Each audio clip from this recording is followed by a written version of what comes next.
Grâce à ses enzymes, il élimine les dépôts. WC-Net Canalisation maintient les canalisations propres et supprime les mauvaises odeurs. WC-Net Canalisation, fini les mauvaises odeurs.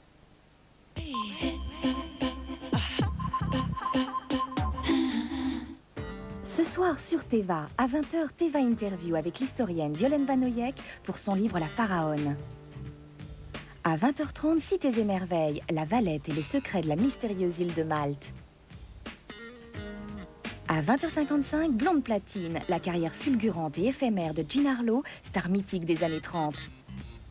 20h, Teva Interview, 20h30, Cités et Merveilles, 20h55, Blonde Platine.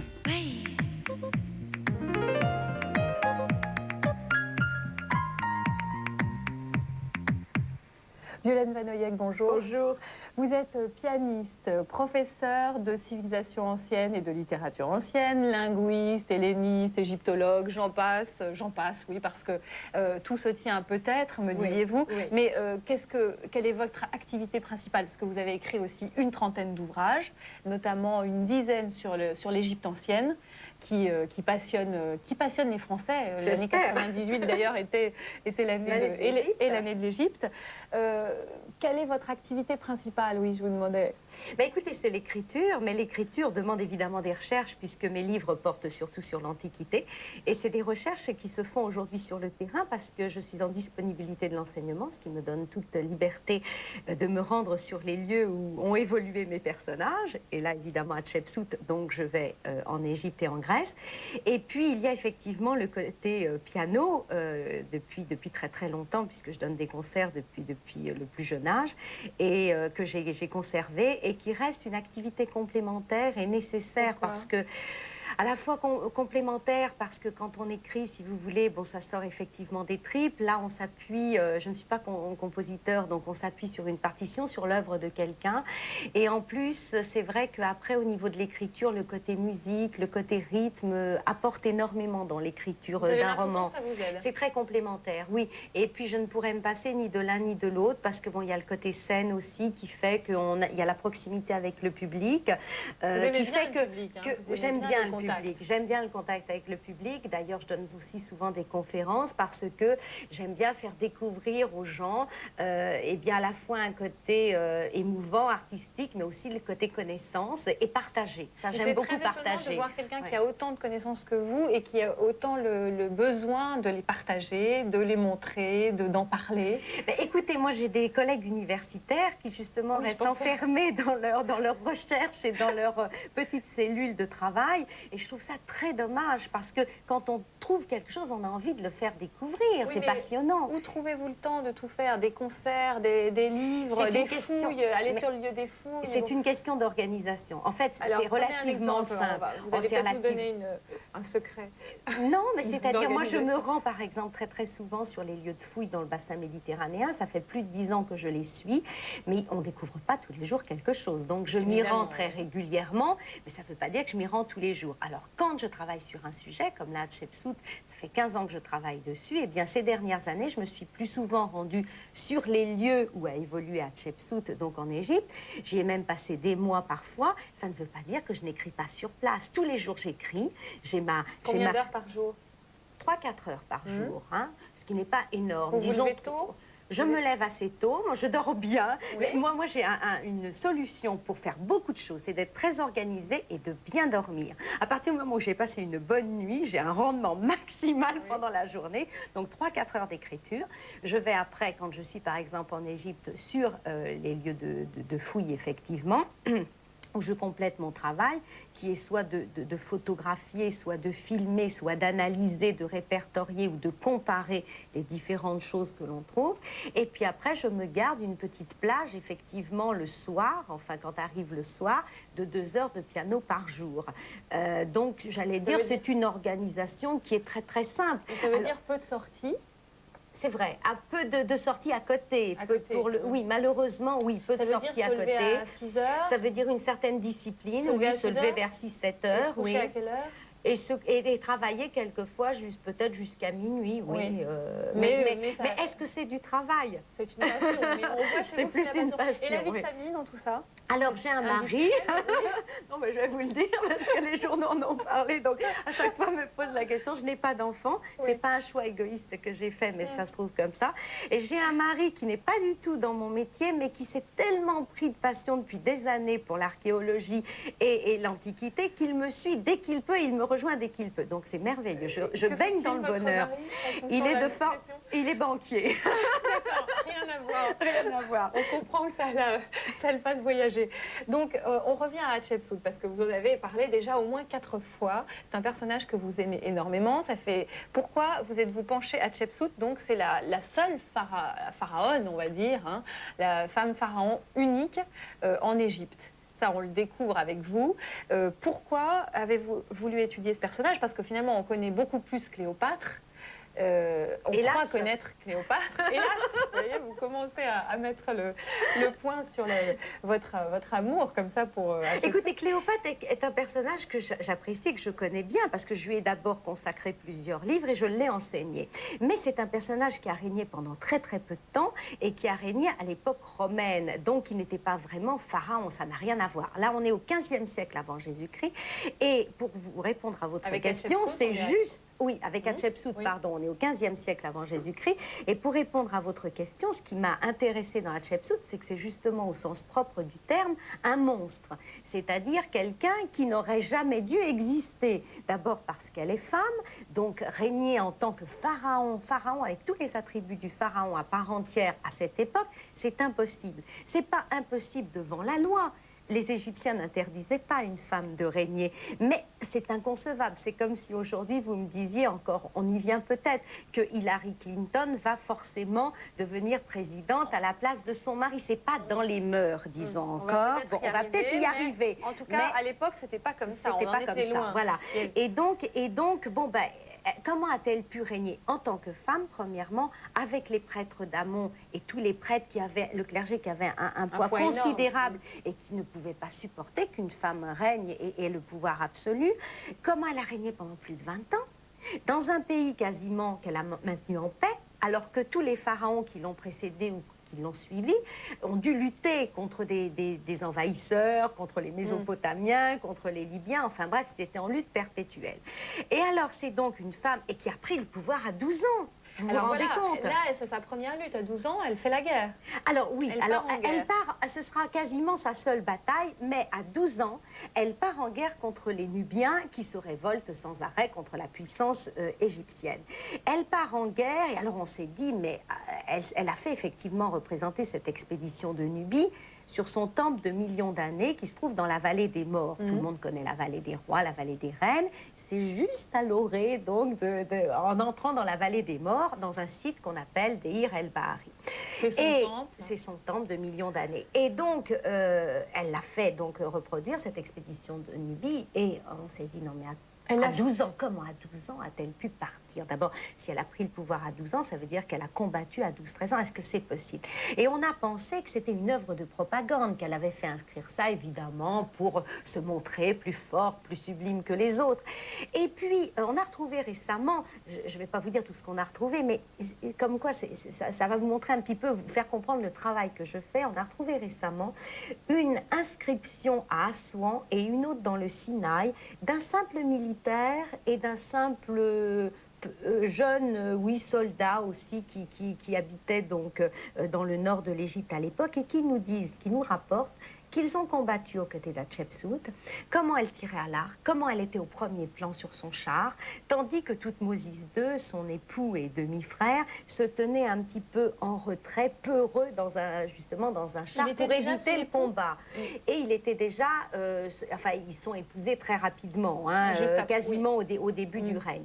Et donc, on s'est évidemment interrogé, Thoutmôsis II était-il aussi poltron que Hatshepsut a bien voulu le dire? Hatshepsut était-elle aussi courageuse? Et ces témoignages, j'allais dire, du simple paysan ou du simple soldat, nous montre vraiment que ce qu'a raconté Hatshepsut n'est pas forcément des dessins ou une œuvre de... Je dis des dessins parce que c'est comme des dessins sur les murs de ça ne peut pas être de faux témoignages. Ça ne peut pas être de faux témoignages. Non, moi je n'en doute pas. Alors comment avez-vous rencontré Hatshepsut? Parce qu'effectivement, ce que vous nous montrez, c'est que petit à petit, on découvre... J'ai reconstitué la vie d'Hatshepsut. Il y a 15 ans, vous découvrez cette femme? Alors je découvre cette femme, mais je découvre cette femme très mal parce que en fait, je découvre un personnage qui a régné, qui n'aurait jamais dû régner, qui est donc une femme que l'on a voulu supprimer de la liste des pharaons, dont on a voulu marteler le visage sur certains temples, dont on a voulu supprimer le nom, qui apparaît dans le cartouche, évidemment. On a voulu supprimer vraiment son existence. Pourquoi a-t-on voulu supprimer de la mémoire son existence?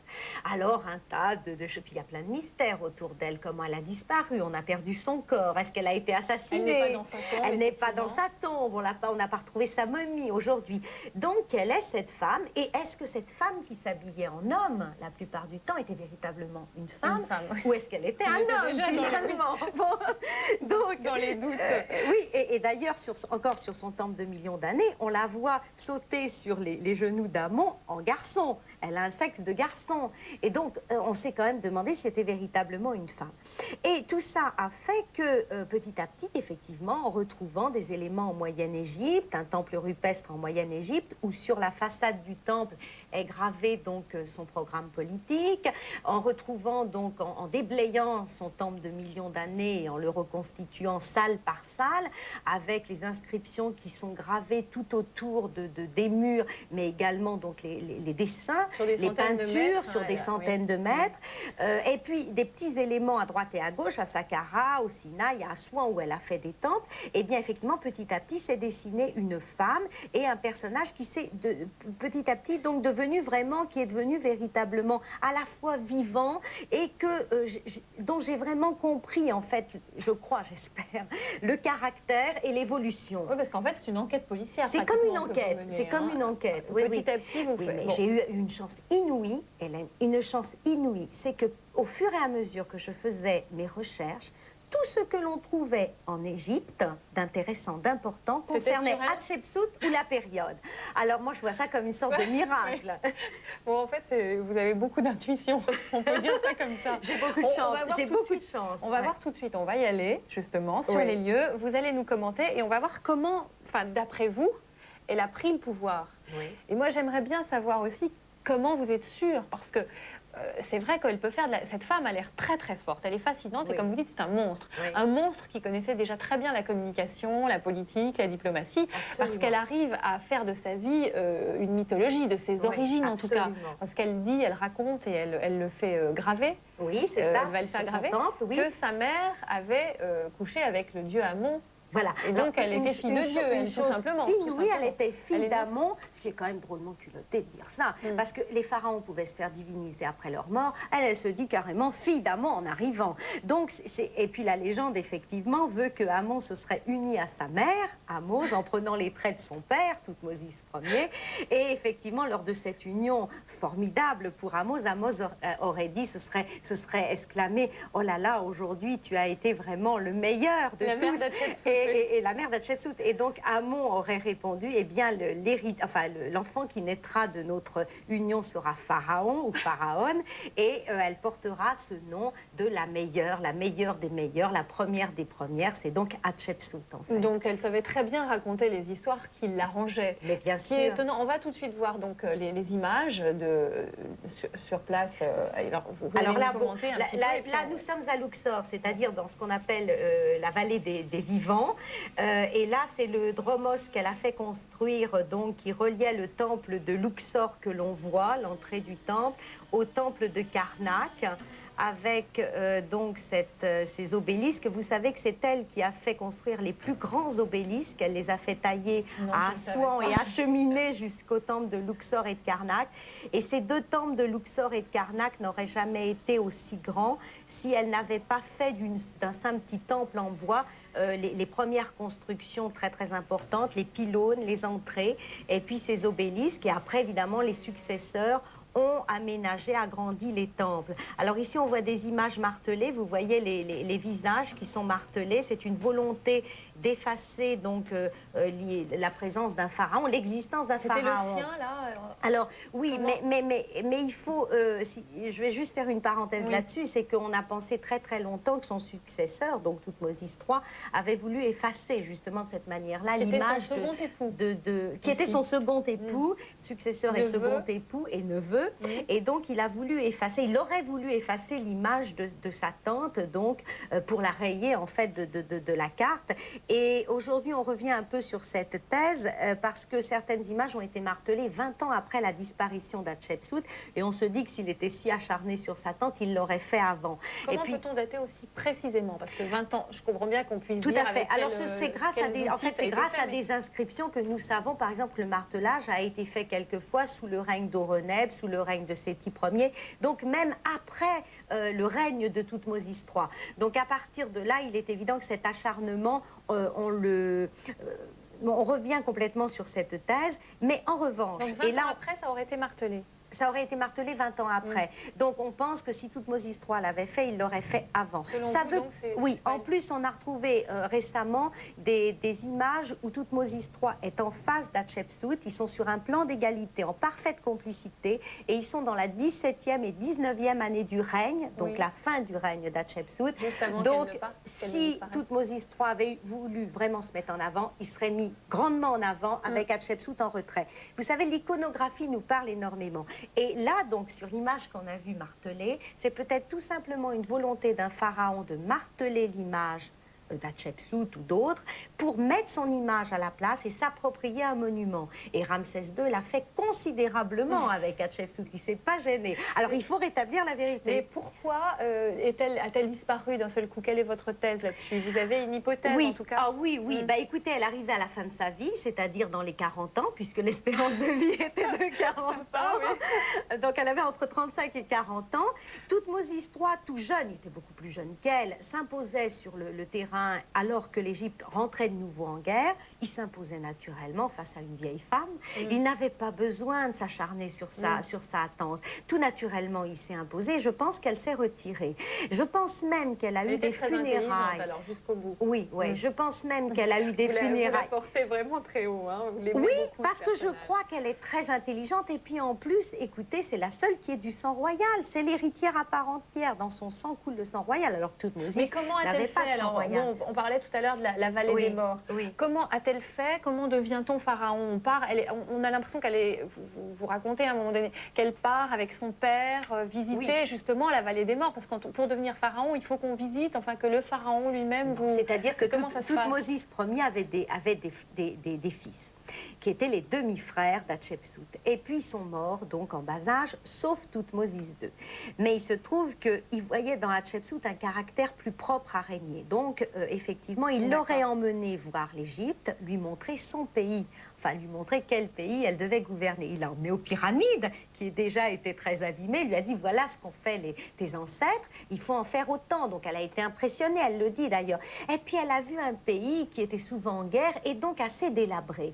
Et elle nous dit, d'ailleurs, elle nous le dit à la première personne sur un temple de Moyenne-Égypte, elle nous dit « J'ai vu des enfants qui couraient dans les herbes folles, j'ai vu des temples qui étaient écroulés, et puis j'ai vu des gamins qui jouaient au ballon sur ces temples, et je vais tout remonter. » C'était malin, parce qu'elle se mettait du côté du clergé, les prêtres avec elle, et surtout elle disait « Je veux un pays en paix et multiplier les échanges avec les autres pays, échanges commerciaux, échanges culturels et tout. » Donc effectivement, elle avait déjà tout un plan dans la tête, déjà quand elle a pris le pouvoir. C'était vraiment, elle était très ronde. Très ronde, une bouche très sensuelle et très épaisse, avec des yeux en amande qui me fait dire d'ailleurs qu'elle a peut-être un petit peu de nubien en elle. C'est quelqu'un qui, moi je la verrais comme quelqu'un d'assez boudeur, vous voyez, certainement une gamine assez boudeuse qui voulait imposer son caractère. Et puis en grandissant, évidemment, qui s'est montré en homme dans les cérémonies officielles, mais qui devait avoir gardé un petit côté midinette au fond de son cœur et très attachant qu'elle partageait avec son premier ministre. C'est comme ça que vous la projetez. On va voir le deuxième mais reportage. Vous allez nous expliquer. On va continuer le voyage. Alors là, oui, alors là, on est sur son temple de Deir el-Bahari. Donc, on a traversé le Nil et on est parti vers la vallée des morts. Et là, on voit sur ces murs donc les fresques qui ont été souvent grattées, repeintes, revernies, bien évidemment.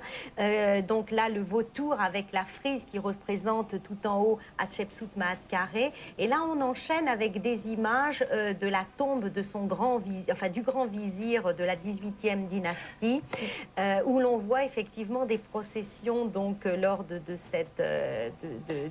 l'enterrement du vizir et avec sa famille. D'accord, alors là, pourquoi on ne l'a pas retrouvé dans sa tombe? C'est un mystère? Alors, on ne l'a pas retrouvé dans sa tombe, c'est effectivement un mystère, mais attendez, j'espère soulever ce mystère, j'espère lever le voile. Je crois qu'à un moment donné, on le sait, des momies, des centaines de momies de nobles et de rois et de reines ont été retrouvées dans la cachette de Deir el-Bahari. Et elles avaient été mises par des prêtres pour éliminer les pilleurs de tombes, enfin pour que les pilleurs de tombes ne s'acharnent pas sur ces momies. Ça pourrait expliquer. Il y en a deux qui n'ont pas été identifiées, dont une qui tenait un petit coffret. Et sur ce petit coffret, on a trouvé toute la titulature, les titres d'Hatshepsut et un foie momifié. Alors, il faudrait analyser ce foie pour savoir, oui, pour savoir avec des recherches d'ADN s'il y a un lien de parenté, si je puis dire, entre le foie momifié et des parents d'Hatshepsut. Est-ce qu'on aura la réponse dans le prochain livre, le troisième? Non. Dans le troisième, non, mais je fais la suite, évidemment. Et ça, on l'aura. Alors, je vous presse un peu, mais j'ai appris en vous lisant qu'il n'y avait vraiment pas, d'esclaves. En Égypte. Alors, voilà, en Égypte. Comment... Il y avait quand même des prisonniers de guerre. Oui. Ils n'étaient pas esclaves? Non. Alors, qui faisait les pyramides? C'était les ouvriers? Oui, c'était des ouvriers. C'est-à-dire qu'on parle toujours, finalement, quand on parle de l'Égypte, c'est étonnant. Oui, mais ça, on a l'image hollywoodienne. Oui, et puis on a l'image des ouvriers, enfin des ouvriers qui traînent sous 40 degrés. Enfin, quand je dis 40, dans la vallée des morts, c'est 60 degrés. Leurs pierres lourdes, etc., avec le fouet. Bon, tout ça est une image hollywoodienne, il faut la chasser. Il n'y a jamais eu d'esclaves en Égypte. Il y en a eu en Grèce et dans beaucoup de pays à l'époque, mais il n'y en avait pas en Égypte. Bon, donc c'est effectivement des ouvriers qui recevaient un salaire. Il y avait des prisonniers de guerre, certes, mais qui se portaient en général assez bien d'être prisonniers de guerre. Par exemple, les Mésopotamiens, les soldats mésopotamiens qui étaient donc prisonniers, venaient avec leur famille, s'installaient, recevaient souvent une terre du pharaon parce que la terre appartenait au dieu, donc elle était cédée en quelque sorte, bon, elle était louée au pharaon et le pharaon pouvait en disposer et en donner des parcelles. Et donc effectivement, les prisonniers de guerre recevaient une grande parcelle de terrain. Quand ils devaient évidemment combattre, ils se joignaient à l'armée égyptienne et curieusement, on s'est aperçu que ces prisonniers de guerre sont devenus les plus fidèles gardes du corps du roi. Ce qui veut dire qu'ils s'en plaignaient absolument pas de leurs conditions. En revanche, il y avait des grèves. Et il y avait des grèves parce que les ouvriers qui ne recevaient pas leur salaire, c'est-à-dire salaire de céréales, salaire de vêtements, en vêtements bien évidemment, eh bien se mettaient en grève. Ils se mettaient en grève, ils occupaient les temples et ils n'en sortaient pas. Et dans ces cas-là, c'était les premières grèves de l'histoire. Et vous savez que plus d'un pharaon a failli tomber à cause de ces grèves. Donc les revendications étaient soumises au vizir et le vizir les soumettait au pharaon. La condition de la femme sous Hatshepsut? Assez bonne, on est en grande prospérité au niveau de l'Égypte, c'est la période la plus prospère, la 18e dynastie. La femme est beaucoup plus libre que la grecque, pardon. Elle peut sortir, elle peut évoluer. Au niveau, par exemple, du mariage, pareil, elle a souvent une dot et des biens qui ne sont pas mélangés avec celle du mari. Ce qui veut dire que séparation de biens. En gros, régime séparation de biens. Et si ils se séparent, souvent elle est gagnante par rapport au mari. Ils adorent les enfants. Donc, ils s'entourent d'enfants, ils adorent les animaux. Et donc, il faut imaginer, même au palais, des oies, des canards, des chats, des chiens qui grouillent un petit peu partout. Et on ne jette pas les filles à la poubelle comme en Grèce. Et on ne jette pas les filles à la poubelle, la preuve, comme en Grèce. D'ailleurs, Hatshepsut avait une fille qui s'appelait Néferouré. Et il n'est pas exclu qu'elle ait voulu faire une dynastie de femmes pharaons. Donc, elle allait même plus loin que son propre règne. Ensuite, au temps de Cléopâtre, qui est Oui. effectivement combien de siècles plus tard? Oh là là, on est au 3e siècle, 3e, 2e Bah, siècle milliers avant d'années, Jésus-Christ. Donc ça nous fait 14 siècles de différence, c'est énorme. Alors, au temps de Cléopâtre, ça a beaucoup changé, la condition de la femme. Est-ce qu'elle était meilleure Elle était qu'au temps différente. d'Hatshepsut? Non, je dirais pas qu'elle était meilleure, je dirais qu'elle était différente. Bon, Cléopâtre, il y a une influence qui est romaine. La femme, évidemment, peut davantage s'exprimer et peut espérer être avocate ou avoir des fonctions, disons, équivalentes à des hommes, ce qui n'est pas vrai sous Hatshepsut. Mais sous Hatshepsut, elle a, disons, un train de vie, elle est extrêmement heureuse. Et puis surtout, l'homme et son mari, non, toutes les femmes, elle était très respectée par les... Ah oui, très respectée par son mari. Disons que c'est un esprit qui est équivalent au nôtre, à celui qu'on connaît aujourd'hui. C'est-à-dire un grand respect vis-à-vis l'un de l'autre. La libération de la femme, ça n'a non, pas... moi je crois qu'elle était très libérée, l'Égyptienne, et très heureuse, absolument. Oui, oui, absolument. En plus, elle avait un côté capricieux, elle aimait les bijoux, et même dans les familles assez pauvres, surtout à l'époque de la 18e dynastie, parce que tout le monde était heureux, ils ont tous des terres, le Nil déborde abondamment, donc tout le monde s'en porte bien, et puis ils avaient des bijoux. Alors c'était peut-être pas des bijoux en or, c'était des bijoux en pierres semi-précieuses, mais on la voit toujours pareil. Elle est même très féminine, l'Égyptienne est très très féminine, bon, ne serait-ce que dans sa coiffure, dans son maquillage aussi. Bon, un maquillage, ils connaissaient quasiment le même maquillage que nous, avec des produits différents, c'est-à-dire pour rougir les lèvres un peu, ils utilisaient leur canette, bon, ils se mettaient évidemment du bleu sur les paupières, mais également mêlé avec de la dorure, et puis le fameux coule qui entourait les yeux et qui servait au tout départ donc à protéger en fait de la poussière et des moustiques. C'était un médicament à l'origine et qui est devenu bon un produit esthétique. Pourquoi est-ce la période que vous préférez, la période d'Hatshepsut? C'est la période la plus prospère, la plus grande, celle où vraiment on arrive à la grande Égypte, et avec Toutmose III fera de l'Égypte le plus grand empire qui soit. 17 combats, 17 réussites. Toutankhamon vient juste après, mais il fait partie de la 18e dynastie. Voilà, donc c'est vraiment la période la plus riche du point de vue religieux, du point de vue vie quotidienne. Effectivement, on a beaucoup de renseignements sur cette vie, et dans les moindres détails, et on en acquiert chaque jour davantage aussi.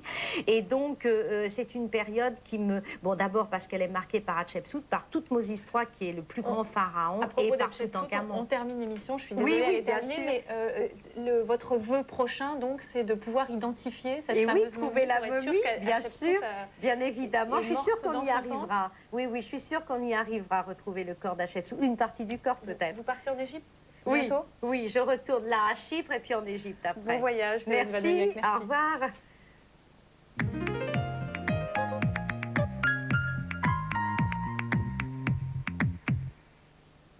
Hey.